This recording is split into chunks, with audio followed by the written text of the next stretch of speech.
One ordinary evening in a densely populated megalopolis, a huge crack appeared right in the middle of the sky, and people observed a strange blue glow coming out of that crack in the sky.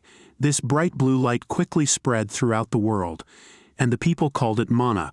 Only a small part of the inhabitants of the planet, who had a special susceptibility to mana, received special opportunities and abilities due to this light. People began to call such special inhabitants of the planet awakened, but suddenly the flow of mana from the sky dried up. But the crack in the sky persisted. Many people had gotten used to the fact that there was this crack in the sky and had stopped paying any attention to it. But suddenly, all over the world, portals began to appear again, through which the blue color seeped out. But this time, something very strange and sinister happened.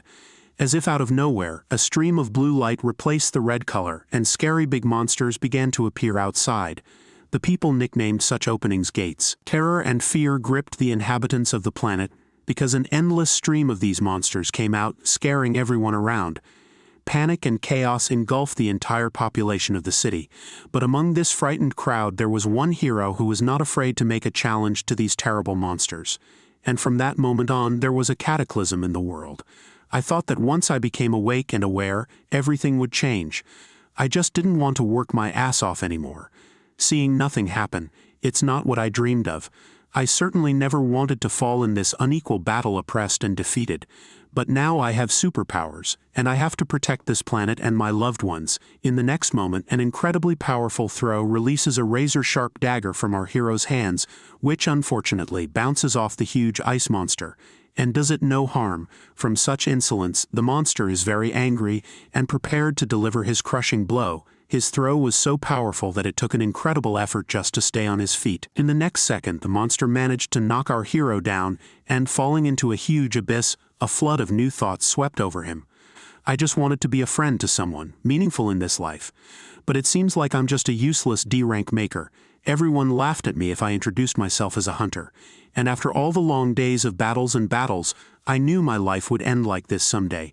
I just knew it, that's all. It seems that even the monster understood my thoughts and no longer cared about me. He lost all interest in me. The ignominious death of an unrecognized hero.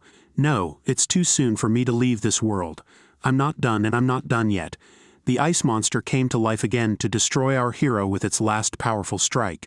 But in the next instant, our hero's train of thought made it possible to create countless mana swords that attacked the ice monster and felled it to the ground. No, I don't want to end up like this, just like a normal D-rank support with a maker weapon creation class. If only I could become stronger, I could change everything then. The next instant, a notification popped up in front of the hero. He was informed that he had met all the preliminary prerequisites to become a player. A new system notification appeared in front of him. Welcome Shin player. We see someone hurrying and rushing somewhere, running as fast as he can. Making his way through the thick forest, past the interfering branches. He wants not to be late and to be on time for this important meeting. It's such an important day, and he can't be late today. There he is, the girl said with relief in her voice. Next to her, wearing armor, sat on a tree stump a serious-looking young man who was not surprised at the newcomer's lateness for such an important event. This is Kim Jimin and Lim Duan, from the Dawin Guild. Our hero, barely out of breath, apologized to his friends for being a little late. This is Shin, our main character. The girl and the knight in armor were not too upset, and cheered up their friend, patted him on the shoulder and said that he was not too late. It's all right, we can go inside, they are waiting for us, said the girl. Our hero smiled with relief and said okay. Although inside, he couldn't stop criticizing himself for being late. He has been a member of this guild for 3 months now, and this is his first battle raid. But he was late. The heroes prepared to enter the portal. Determined to show himself at his best, our hero stepped forward. He told himself he had to prove he was the best. Inside, he was met by a fellow guild member who realized that for our hero, this is the first raid because he is very excited. This is Moon, B-rank hunter, Dawin Guild's guildmaster and Dawin Guild's close-range dealer. Shin didn't immediately find something to say, a little confused. He had been in dungeons as a helper a few times before. A helper doesn't have the ability to fight as effectively as hunters, so they need to be more careful where they are. It's very easy to get into a fight if you're close, and if you're far away you can get hurt because no one can protect you. So the best option is to keep a safe distance, and it's also important to listen to what your fellow guild members are saying, to pay close attention to the signals they give. It seems simple, doesn't it? It really is, agreed our protagonist. Shin is a little worried because he doesn't have any additional weapons, but his colleague calmed him down and told him who has nothing to worry about because this is a very simple dungeon and a first for our hero. At that moment, one of the team members felt mana flows. That's right, there is a monster here. This is coming from Lee, C-rank hunter. The leader of the group gave the command that everyone should prepare for battle and form a fighting order. Lim asked his friend in arms if there were any particular manifestations of this monster's presence. The latter answered him that he sees 3 small mana and 1 large mana, so that's plenty to say that there's a really big monster there. Very strange, thought the group leader, because usually these places don't have such large monsters. Attention, everyone get ready for battle. I'll take the main boss, you take care of the others. The groups ask our hero how long it takes to make a dagger and he tells them, about 20 seconds if you hurry. But that's only about a minute and a half, that's enough time, says our group leader, and he asks our hero to start making daggers. The next second, a pack of small but very angry monsters with sharp teeth and long claws washed towards our group. Their appearance and behavior changes depending on what mana stones they have consumed. These are the monsters that live and grow in dungeons thanks to mana stones. Our group is ready to attack and rushes into battle with enthusiasm. One of the warriors raises his shield high into the sky and smashes it with all his might against the ground right in front of the monsters. The impact was so strong that the earth shook from the vibration, and many monsters flew apart. Now it was our girl's turn to demonstrate her fighting ability. Her fist jerked forward to deliver the first blow. With tremendous power, her fist flies straight at the big monster's head. She also manages to do a somersault and land behind the monster while it is still flying in the air, defeated by the impact. One by one, the monsters continue to attack them. The girl notes that these monsters are quite fast, dodging not what she would expect. She warns her colleague that 2 monsters are approaching him. The shield fighter commands that he needs additional magic, then one of the group members prepares to create it. In the next instant, huge streams of fire energy straight from the group member's hand, illuminating the entire dungeon around with a bright and yellow light. Fiery explosions and balls of flame fill the space around our group. Our heroes are elated, and with a slight smile they note that everything went well. The protagonist sees how effective the team is and understands how the guild operates in real combat. He's almost ready to make his own weapon. So the daggers are ready. He is told not to get distracted because there is no time for that, and to concentrate on creating the daggers. The quality of the daggers depends on how high the mana level of the user who creates them is. Hold the dagger, says our hero to one of the warriors, and the next second he rushes forward to strike the monster. With the help of his special features, he transforms the weapon into a new kind, the quality of which depends on the user's mana level. After a while, this weapon disappears. The huge maw of the snarling monster passes right next to our hero's hand. At that very second, a strong swing of the arm destroys the monster. The monster's head falls to the ground, and the weapon immediately disappears. The leader of the group asks his friends if everyone is okay or if anyone is hurt. The protagonist realizes that this guild is even better than he thought it was, and that each of the warriors individually is beautiful. But together they create an incredibly powerful force. Their work is flawless. He notes how efficiently they fight, and that one day they will become the best guild. The question is only in the additional battles, the inner criticism awakens again our hero, that in comparison to them he is just a pathetic creator of weapons. He regrets that he was only able to create 1 dagger, and that he was constantly distracted. Does he deserve to be on the same team with them? The next second his flow is interrupted by words of praise from one of the group members, who says he did a great job. Our protagonist confesses to him what he thinks of himself. Supposedly he was ineffective in this battle. His colleague looks puzzled. He tells him that he was able to save a lot of money with his daggers. He explains to him that even if he had had the opportunity, he would not have been able to afford such a weapon. But thanks to the help of our protagonist, he was able to create such a powerful dagger. So that's why they needed a weapon maker on the team. The warrior doesn't hesitate to praise our hero and tells him of a job well done in this dungeon on his first combat trip. Shin replies that he looks forward to the next time, and that he will do the best that he can. So now let's collect all the valuables that are here, says one of the team members. But no sooner have they started packing up after the battle, than the ground begins to shake under their feet. They are frightened, because thanks to the earthquake the dungeon may collapse and they will stay there forever. At that moment they notice that one of the walls had collapsed to form a huge hole. The The man with the staff began to check what was going on around them. He explained to them that there is a pattern here and a connection to this place. Maybe it's some kind of secret passage to another place. Some were even excited, thinking it was a secret passageway to new deposits of riches and jewels. What else?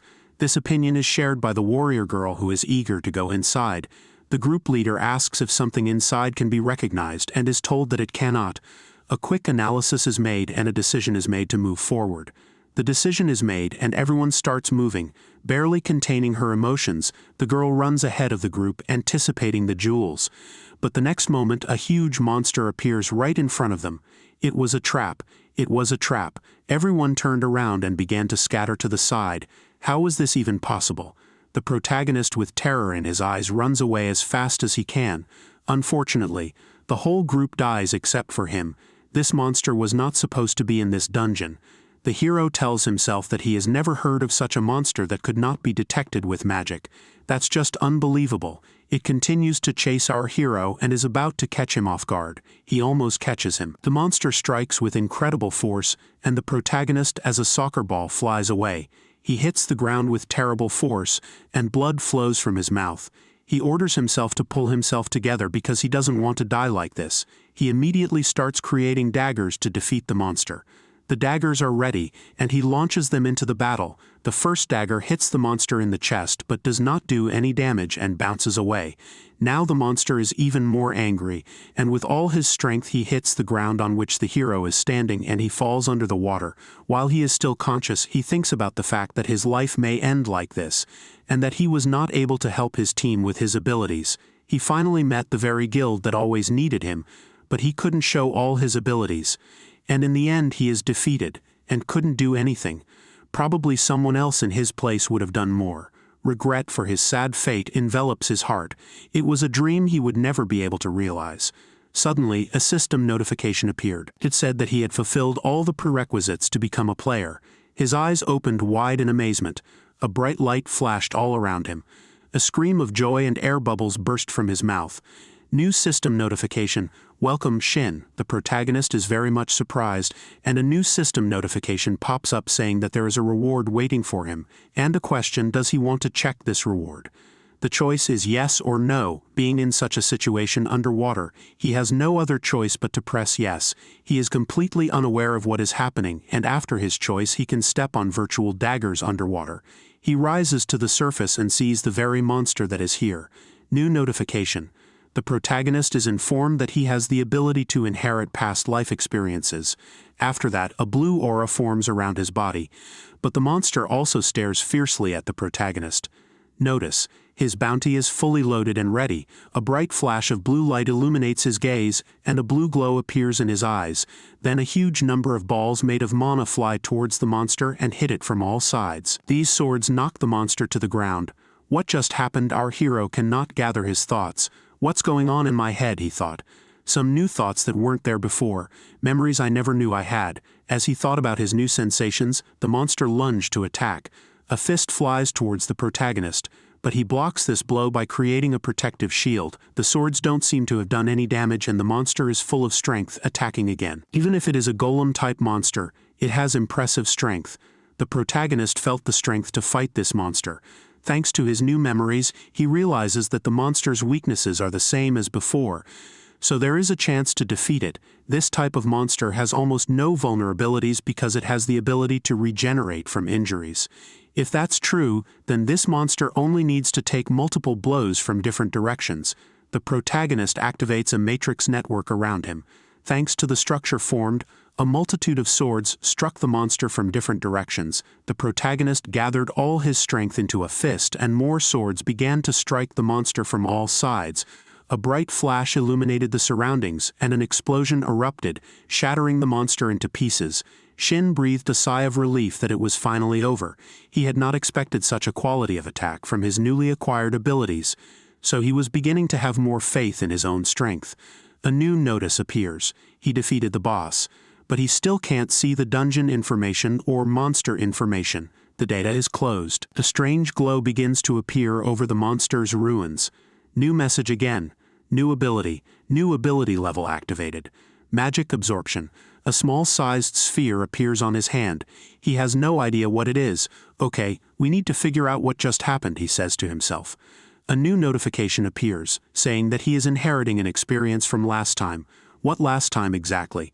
He doesn't understand it. This is some other self from the future, he says to himself. In this future, the whole world has fallen. It doesn't exist. Things have happened that are so terrible it's better not to talk about them. And yet he's been able to gain all this experience and knowledge. Well, even if it is the future, it's probably not the future I'm in now. A lot of different variables and things that all depend on. Status tells him that he can't still see some things from his past life. So really he has become a real player, a term that only a select few of the awakened, that is, a very small number of people, could be called players. According to his memories at that time, players didn't exist yet. 2 years ago, only a handful of select few had been chosen to be called players. The blue notification screen was only shown to those who were chosen, and such a new thing called the system came as a shock to many. But that wasn't all that was gained. Something else went to them besides that. Each player received a different reward. They got powers and abilities parallel to what they had as awakened. The system itself and the rewards came out of nowhere, and because of this, many players were able to develop faster compared to the rest of the awakened. All thanks to the work of the guild leader who was chosen as a player. The Devon Guild. A guild that I was a member of, and was able to help it become a first-class guild. I had nothing to do with it directly, but it was a kind of catalyst for my growth in my past incarnation. Now I can check abilities through a special system window. I didn't think it was that convenient before. It seems that our abilities had an accumulative current, because in past incarnations I didn't possess such power. It's possible that this new reward is only given to me. The ability to absorb magic, the ability to store energy in dungeons. Okay, that's a lot of stuff. I'll think about it later. My poor guild members, they are crushed by the monster's crushing blow. Now you need to take care of the affairs of your guild members. Association headquarters. 2 office workers were discussing among themselves about what happened to one of the employees in the dungeon. This is very strange. A guild that was small in size attacked an unconfirmed dungeon, and they had an incident. 4 out of 5 people died. Only 1 survived, which was D-rank supporter. The boss is surprised by the behavior of this hero because usually in similar situations someone runs away leaving his colleagues in trouble. But in this situation, he was even able to take care of the fallen warriors. Unfortunately, Gate has already disappeared, so there's no way to get more information. The girl suggested that he was able to do something terrible by killing one of his fellow guildmates. To which the boss replied that it wasn't a situation that normally happens these days. Even if something strange happens, we can only draw conclusions from the information we receive. The boss tells the girl that this is not a situation that happens all over the place these days. Because hunters disappear in situations like this and don't write a report about it. If they file that report with the association and it goes to auction, all they will get is just a small amount of money, so they prefer to risk their lives and do such raids covertly. After all, it's almost impossible for such a small guild to beat the bids in the auction. Still, call him for further investigation or something, or else I should leave. The girl understands everything perfectly and says goodbye to her leader. While he's walking down the hall, he's thinking about the case. He knows something's wrong. Some gut feeling tells him that there's something wrong. First of all, he felt completely relaxed and at ease when this case was being investigated. He has virtually no experience whatsoever. It wouldn't be strange if he started to panic. There were some gaps in his story, but overall he reported everything clearly. Maybe it's just his typical behavior. I've seen it before. Something's not right, I can feel it. That's why it's frustrating that I can't figure it out. Well, that's not something I need to worry about right now. Meanwhile, our hero was walking down the street and scrolling through the news on his phone. He was looking for something like this. No matter what I think about it, there's something wrong here. This dungeon isn't in my past memories. That said, each of the guild members had checked in on a special form for this gate. There was even an association stamp here. But if it's not registered as an unconfirmed gate from the association, then someone cheated either the association itself or the Darwin Guild. Or maybe the association itself is involved in this case. This all seems very strange, but what I find most disturbing is that it didn't just happen to the Darwin Guild. As the investigator of this case had already told me, cases of missing people were becoming commonplace these days. Almost every guild in the news had a similar case, and each of them included outstanding leaders and players. some of whom would be called heroes in the future. There's definitely someone involved. Someone who wants to erase the very existence of the concept of a hero. All I have to do now is keep my powers well hidden from the public eye. I'm the survivor of this whole missing persons thing. So if I do anything suspicious, I'll be captured immediately. Whether to prepare, I must mobilize every ability and skill I have. I must find a way to develop them further without attracting additional attention. All I have to do is choose the right direction and I'm ready. 1 year later, in the dense thicket of the forest, the sounds of a battle long in progress can be heard. A warrior is fighting another monster. His strong sword strike does no damage. Then the sword breaks in half. The monster does not miss the chance and strikes back, knocking the hero down. With what's left of his sword, he tries to stop himself from pushing further into the depths of the forest. With terror in his eyes, he discovers that this monster is quite powerful. At the same time, the monster leaps up and tries to deliver another powerful blow. Barely dodging, our hero quickly flies away. The whole team is frozen in amazement and daze from what they have seen. The monster is not going to stop. It is only gaining momentum to inflict another damage to our heroes. This is Null Lord, Danger Level D, a high-ranked Null entity. It has physical abilities that exceed those of Naverge Null. The leather of a Null, if not only physically firm, it also reflects, in demand by magic-affiliated hunters. The warrior is surprised to find that a monster of this level can easily defeat anyone in E-rank dungeon. He trembles with fear. In the next second, the monster doesn't let our hero think any further, and strikes again from the side. Another member of the team comes to the rescue, blocking the blow with his powerful shield. Barely holding back the onslaught and pressure of the enemy, he is barely on his feet and ready to fall to the ground. He notes that they won't last that long if the monster continues to deliver such crushing blows. They'll have to try to do something to damage it back. No matter what it takes, he shouted loudly. The death god of low-level hunters. The reason Null Lords are called that isn't just because of their superior physical abilities.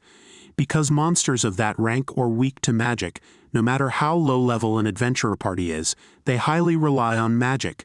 However, Null Lords don't follow that logic. The hunters WHO were confident with just low-ranked magic, faced fear for the first time, and the cost of their impudence and complacency would usually be the annihilation of the party. The warrior notes that he is the only one in the group who could do anything to the monster, but his personal weapon is unfortunately destroyed. Meanwhile, the warrior with the shield can barely hold off the onslaught of the fierce monster. The warrior says to himself that if he had known it was going to be this difficult, he could have brought more men with him for this raid. But he's conserving resources, so there's only a couple people and one mage. What if we ask for help from that man with the pickaxe who's mining gems over there? Wonders internally to our character in the main plan. Helper doesn't participate in the fight itself, but has the role of collecting and transporting byproducts such as magic stones. As long as they have a little mana sensing ability, anyone can do it, so their treatment and recognition among the Awakeners isn't great. Is basically the team's errand boy. Well, we could try to call this guy for help. Why not? We're all about to die, but that guy is just carelessly. Meanwhile, our protagonist has managed to make another blade. Does he have a maker aptitude? I can't expect much for the quality, but still, he says to himself in his mind. He decides to call out to our hero to draw his attention to the general problem of fighting the monster. The hero is distracted from his occupation and turns to look at the one who called him. The warrior hurries over to him and asks in an excited voice if he can make swords. Yes, our hero answers cheerfully and confidently. The warrior asks him to make a very good sword that will withstand multiple blows. I apologize, but I joined as a helper and not a support. Our hero responds. The warrior, with a sense of hopelessness, says that now is not the best time for such statements because they will all die soon, and that if they can't defeat that monster, he will die too. Our hero sighs and tells the warrior that he has a certain condition. He asks the warrior to forget about everything that he will see after the battle, asks the warrior to forget about the abilities and capabilities of our hero, which he will now demonstrate. He also asks him to pay him the standard rate, so as not to attract unnecessary attention to himself. The warrior in a rage pounces on him with a lot of questions and does not understand what our hero thinks he is. It's even funny, our hero notes. A good weapon is essential to clearing a dungeon like this. I guarantee that as soon as you have this missing element in the current battle, you will immediately make this dungeon clean of any monsters. Well, then be ready for the show, says the protagonist confidently. And now we are transported back to the metropolis, where we see the headquarters of one of the country's leading guilds. We hear the clacking of heels from the confident gait of a beautiful woman on the expensive floor in the reception area of the big boss. A man's voice authorizes her to step inside the luxurious office. This is the guildmaster, and he has received a request for cooperation. A pretty girl informs him. The guildmaster ponders what this request really is, and that those who made such a request to him will pay any price because they have no other choice.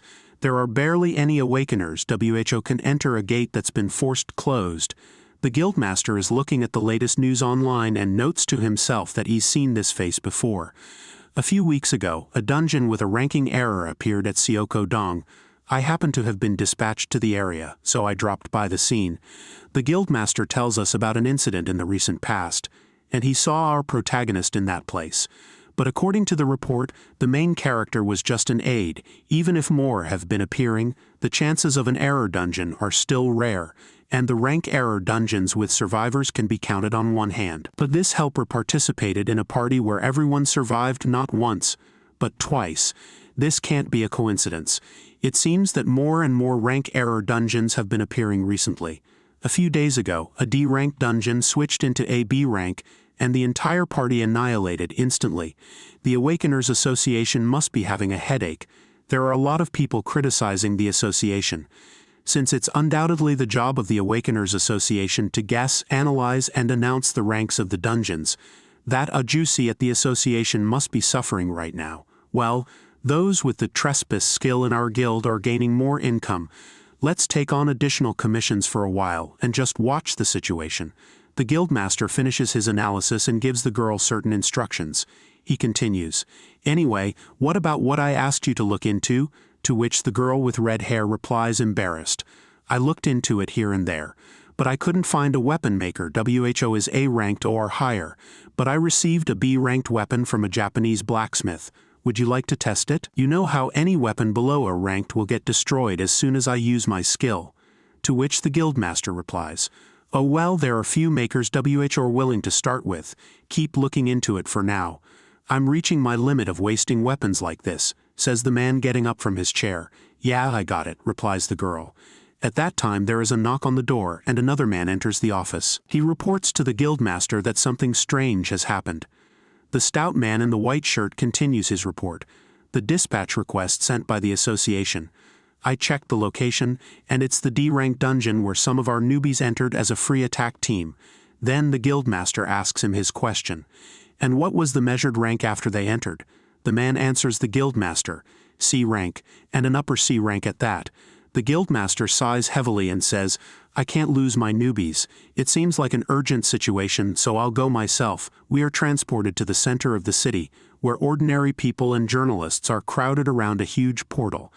Security won't let anyone get close. Journalists notice that representatives of one famous guild are approaching them. All cameras immediately turn towards the very three people who were talking in the office a while ago. Everyone is interested in the current rumors and the situation with the request for cooperation between the two guilds. The guild leader is then greeted by a girl who greets him with an extremely excited voice. "Thank you for coming. I didn't know that you would come yourself." Guildmaster Yoon. He gets straight to the point and asks her about the current situation. The girl continues. The attack team members WHO went in are 6 hunters, 2 supports, and 1 helper. They all have higher than the required qualifications, but those numbers are meaningless, seeing as the dungeon has been reanalyzed as a C-rank dungeon. The guildmaster asks the girl her next question. How long has it been since the attack team entered? The girl quickly answers him. Around 2 hours. That's a long time, notes the guildmaster. I don't know how many people are still alive, but I'll do what I can. The girl respectfully thanks him for his willingness to look into the situation. Together they stand at the entrance to the portal. A large suitcase is on the floor and the girl is ready to take out something interesting from her purse at the request of her boss. The guildmaster seems to be up to something. He holds out his hand and at the same time a large-sized sword appears from the girl's purse. The girl's name is Minimum B-rank Support, Class Subspace Opener. The secretary of the Overkill Guilds has the ability to create a subspace inside of places that are covered and closed off. She hands the sword to her superior. Full of determination and courage, with a confident look, the guildmaster takes the first fiery swing of his sword, skill trespass. He slices the portal in half with his strike. A skill where, by forcefully pushing your way into the racks of mana, one can knock down any wall in the form of barriers, including gates. However, when moving into another dimension, the trespass skill only works on the user. The girl tells him to be careful and holds out another sword. The guild leader goes inside while the others stand back and watch. A grim picture appears before the guild leader's eyes.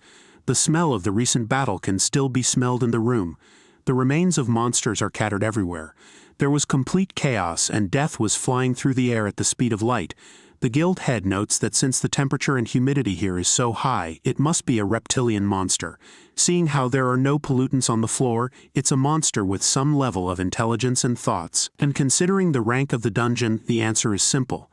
Lizard man, and quite old ones at that. Lizard man. Danger level D, a reptile human monster that lives in groups of tribal units. Compared to the other human-type monsters, they have a considerably longer life, and their lifespan, intelligence, and fighting power are proportionate. You can guess the size of the group and their fighting power by looking at the corpses of the lizard men, and also the level of the distress party that was identified in the preliminary report. They might all be dead by now. The guild leader thought. I couldn't help but think of the worst-case scenario. But when I arrived at the location of the party, what I saw in front of my eyes was something I never could have expected. With great surprise, the guild leader discovers that the battle between our heroes and the huge lizards is still going on. Sharp swords and arrows are flying towards the monsters, and the agility and strength of the team is amazing. One by one they kill the monsters, but others immediately appear as if out of nowhere. The guild leader continues his analysis of the situation. Judging from their movements and speed, the lizard men are way stronger. If so, the difference it's not too late. At this time, terrifying sword strikes and violent energy blasts fill the surroundings in this battle of man and monster. One of the members of the group is about to be defeated, and the evil monster has already swung his sword. But in the distance, we see our protagonist running to the aid of his friend to save his colleague from the dirty claws of the reptile. Magic intervenes, and the head of the guild notes to himself that this kind of weapon he did not expect to see here. In front of him, our protagonist appears at full height, with blue mana coming out of his hands, and his head burning so brightly that their glow is visible even in this semi-darkness of the dungeon. Their gazes cross and they notice each other's presence. Meanwhile, the active phase of the battle continues, and the fight doesn't even think of subsiding. Our protagonist is trying to count the number of monsters that are fighting the warriors at the moment. 1, 2, 3, 4, 5, and so on. He notes that there are only 10 of them now, although he remembers exactly that the total number of monsters was only 9 pieces. The guild leader asks him with undisguised irritation in his voice what he's doing here instead of actually helping them in the battle. In the next second, a powerful sword strike throws the warrior aside a great distance, hitting the ground loudly. He discovers for himself that this time it was truly painful. The ferocious beast tries to finish the job and swings his sword for a crushing blow. Just then, a mage appears beside his colleague in time to take care of his friend and save him from the evil monster. At that moment, the guild leader uses his powers, and everything around him lights up with a bright white light. Our protagonist notes to himself that he didn't expect to see such a weapon on the guild leader. With his pickaxe on his shoulder, he turns to watch the events unfold. With a swift rush forward, the guild leader blocks the monster's strike on the warrior lying on the ground. A flash of fire illuminates the surroundings as the two swords make contact. The guild leader commands the mage to pull the warrior away while he fights the monster himself. They thank him and move away to a safe distance. The guild leader's next sword strike knocks the weapon out of the monster's hands, and then the guild leader delivers a series of blows so fast that the monster has no time to react. The monster is defeated, and a green-colored liquid flows from its wounds, confidently demonstrating to the others that the monster on the castle is not a threat. The guild leader turns his back to it and looks ahead at our team. He states, "I haven't even used my strength to my fullest potential yet. Sure, it's a B-grade weapon, but it's just too weak." But another monster is already rushing towards him with great speed, swinging his sword and ready to avenge the fallen lizard of his monster brigade. In the next second, the guild leader's sword strikes the wild beast with a terrifying swift blow. There is a moment of silence and a pause in the current battle. So the two heroes decide to discuss the situation. Our hero asks the guild leader a question. Does this happen every time with a weapon when he uses his abilities? Because the weapon doesn't last long and gets destroyed. To which the guild leader ironically asks a counter-question if our protagonist is looking for trouble. But the next second the guild leader's face lights up with a blue light, and he watches in amazement as a brand new blade appears in front of his nose. "Take it," says our hero, and as if to hold the sword forward through the air. The guild leader notes that the sword came out of nowhere, literally from a couple of magical gestures. A weapon maker, not just an average one. He's extremely competent and skilled. But then how come he's acting as a helper? I have heard of low-grade supporters who are low on money who act as helpers quite often. But the guild leader's thoughts are interrupted by our hero's words. However, there's a condition. After you clear and leave the dungeon, you must forget everything about my skills and me. To which the guild leader replies that it is not easy to forget what he has just seen. The sword disappears into thin air, and the protagonist says with a frustrated voice, "If you don't want it, go ahead and smash all your high-class weapons." Inwardly, the guild leader ponders again and agrees to the terms. All the while, the ferocious monsters continue to attack our team of heroes. In the next instant, the guild leader attacked the monster in a swift jump. The monster had already prepared to repel the blow. The two swords clashed in a deafening fiery blast. The guild leader makes another attempt, and his sword is still intact, while the monster's weapon is shattered to pieces. In his thoughts, the guild leader is contemplating what's going on. I was only planning on deflecting the attack. The opponent's weapon got smashed first. My control over the weapon was way more than usual yet. Is the weapon itself just remarkably strong? The weapon maker who can manifest a weapon that's at least over B grade on the spot? At this moment, he is distracted by the monster, who now has another weapon in his hands and is swinging for another strike. With a decisive rush forward, the guild leader delivers a devastating blow to the monster, and the whole area is illuminated by swirls of blinding energy. Jumping over the monster from its back, the guild leader swings his fire blade. For the final blow, he plunges his sword deep into the monster, causing it to roar at the top of its voice throughout the dungeon.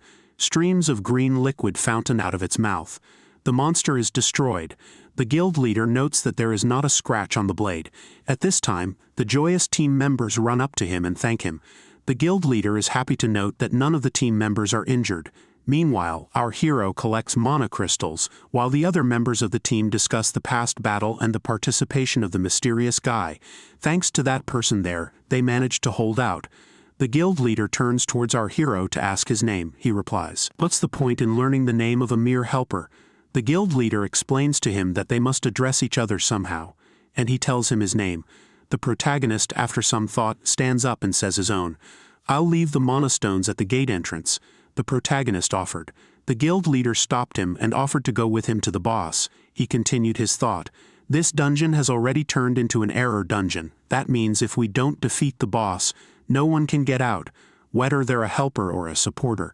As you saw before, no weapon can completely endure my skills. Isn't it pointless if I smash the weapon you made for me?" To which our protagonist replied that it was simply impossible that the weapon he created would be damaged in any way in battle. But the guild leader corrected him. "That's what you think. This is a class error dungeon. Creatures that inhabit this place are monsters far beyond the average lizard man. And if the boss lurking in there is the same, no amount of caution we take would be excessive." The protagonist sighed in surprise at those words. He agreed to leave his belongings behind and move forward with the guild leader. There were only occasional faint lights from the fading torches on the walls. It was as if a separate entrance had been hung with them on purpose, right in the middle of this huge hall with a cold stone floor. A rustle and a light hissing sounded somewhere in the depths of this dark hole. Our heroes stopped their pacing and began to listen intently to the rolling noise, which gradually crept up on them with the slight vibration of paws clattering on the floor. Suddenly before them appeared exactly him, the most important monster of this dungeon. Lizard King, danger level C+. The final form reached by a lizard man after more than a century of survival and shedding. Despite its small size, its strength and speed are many times that of a normal lizard man. It would be better for them to ignore any of the already existing danger levels and information they have. With a smile on his face, the guild leader suggested to get this monster over with quickly. In his opinion, if they delayed, they risked losing another blade that might just break in half. To which our protagonist slightly angrily noted once again that such a thing is simply impossible. If you can't trust it, just test it out. he added. Anticipating the final battle, the monster bared his snow-white fangs and smiled broadly. The next second he commanded his faithful reptile to attack. With a look of anger and rage in his red eyes, the beast lunged forward to attack. Our heroes didn't stand still either, and were ready for this battle. They jumped forward to face the final battle in this dungeon. The guild leader's eyes turned bright orange and he swung his new sword to strike. The beast froze for a second and then let out a roar of deafening intensity. The guild leader covered himself with his sword and reflected the sound wave. It was noticeable that this beast was powered by the mana crystals. It was dotted all over its body. The guild leader once again gathered himself and tensed all the muscles in his body to make a powerful leap forward. In the next second, the main monster also jumped forward with its long and sharp spear. The ringing of steel and fiery sparks flew in all directions after their weapons made contact. Their gazes crossed and it was not clear which one of them was stronger at the moment.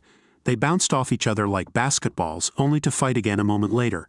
The main monster saddled his beast, whose exhalations were like tongues of hot flames. Standing on the back of his beast, the monster gave a command to it, and huge flames of great heat flew towards the guild leader. His sword defense was obviously not enough, so at the same second a large shield appeared in front of his eyes, which protected him from the thermal burn. Our protagonist entered the battle. Strongly angered that his fiery roar had no result, the beast leaped forward and knocked the guild head off his feet. "Weren't you a weapon maker?" he asked the protagonist. "A shield can also become a weapon," he answered.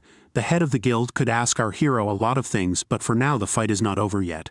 The main monster in its typical manner decides to show a new and unexpected surprise. A knife flying on a long chain pierces the air with a whistling sound. Rings of steel coil around the sword. This trick serves its purpose to wrest his weapon from the guild leader's hands. But he wastes no time in rushing forward at the snarling beast. "Stop playing around and fight properly," declared our protagonist. In a flash, the guild leader's new sword appears in his hand and he rushes to attack. His old sword disappears as suddenly as it appeared. With stunning speed, he delivers a couple of blows that split the jaws of the wild beast. The main monster is clearly not happy with what it has seen. In the next second, a sword flies at him. The monster barely manages to dodge. They came close again. Only this time the initiative is definitely on the guild leader's side. Without wasting a second, the guild leader gives the monster a powerful kick in the stomach, which makes him fly away, losing his weapon. After hitting the ground, the monster has no time to regain consciousness, but the guild leader is already flying towards it for another strike. He takes a swing, while the monster just sits on the floor without any movement or plans. A crushing blow with swirls of fire illuminates the dungeon, after which the monster loses his left arm. His gaze falls on the figure behind him, all this time watching from the depths of the dungeon. He grabs his spear and runs swiftly towards our hero. The impact of his spear stops against an invisible barrier of mana wall. The monster clearly wasn't expecting that. "Who do you think you're pointing a weapon at?" With his leadership stance and bright blue eyes glowing brilliantly, our hero confidently utters his question. At the same time, the guild leader, determined to finish the job, approaches the enemy from behind. The monster's face reflects the severity of the current battle. We are transported back to the city, where reporters and mere spectators are standing frozen by an open red portal. "It's opening," shouted the people in the crowd. The portal began to change its color to blue. Our warriors began to emerge from it. A buzz of voices filled the square. Everyone was curious to know if they had managed to clear the dungeon, how many wounded, what loot they had brought with them. The reporters rushed towards the guild head and pelted him with their questions as usual. An office employee asked him if he was all right, while the team members once again thanked him for the trek. Our protagonist handed over the bag of crystals to one of the office staff. He was about to leave because he had already received his payment in advance. Taking one last glance in the direction of the cheering crowd, he turned around and left. A bit confused, the guild leader gave an interview. He wanted to say that there was someone else besides him, but when he turned around, he didn't find the guy who had helped the entire team survive. The team members, as if not realizing what had happened, were telling the reporters about the broken weapons. So the guild leader rushed to one of them and shook him by the shoulders, telling him that it was all thanks to the guy who made the weapons for them. Everyone began to look at each other. It seemed that no one seriously understood who they were talking about, and that such a person could have such abilities. The team members were confused because they wouldn't recall the pickaxe thanks to which our hero managed to collect all the mana crystals. A cold sweat ran down the guild leader's back. Unpleasant thoughts began to appear in his head. They all received weapons from him, So why does it seem like they forgot? Rental pay. How did that person use a skill exclusive to a rank or higher makers? The office staff knew something was wrong because their boss's behavior was disturbing. Before they could figure out what was wrong, the head of the guild, like a bullet, ran over the horizon in search of our hero. When he came to the place where he thought our hero might be, he found no one. Naturally, the guy with the pickaxe who had helped them in the dungeon had already left. The guild leader stopped to take a breath and catch his breath. The members of his office had already approached him, while our hero stood calmly somewhere in the distance. "I want you to find me someone," the guild leader gave the order.